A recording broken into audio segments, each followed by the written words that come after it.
కామితార్థప్రదాయినే శ్రీమద్ వెంకటనాథాయ శ్రీనివాసాయ మంగళం. ఈ యొక్క విశేషమైనటువంటి సహస్ర దీపాలంకరణ సేవా కార్యక్రమం ఎందుకంటే పౌర్ణమి తిథి రోజున ఈ యొక్క కార్యక్రమం మనం ఇక్కడ చేసుకుంటున్నాం అంటే ప్రత్యక్షంగా చూసుకున్నట్లయితే కనుక ఈ యొక్క కార్యక్రమం కలవు వెంకటనాయక కలియుగానికి అధిపతిగా ఉన్నటువంటి వెంకటేశ్వర స్వామి జరిగేటువంటి కార్యక్రమం.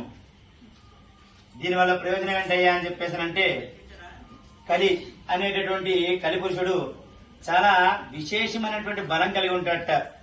ఎక్కడి నుంచి వస్తుందండి ఆ బలం ఆయనకంటే మన మనస్సులో ఉండే వికారాలు ఏవైతే ఉంటాయో అవే కలిపురుషుడికి బలమైపోతూ ఉంటాయట. అటువంటి కలిపురుషుడి యొక్క బలం తగ్గాలని చెప్పేసానంటే విపరీతమైనటువంటి కాంతి పుంజం ఒకటి కావాలట. అటువంటి కాంతి ఎక్కడి నుంచి ప్రారంభమవుతుంది, ఎక్కడి నుంచి వస్తుందయ్యా అంటే మన నుంచే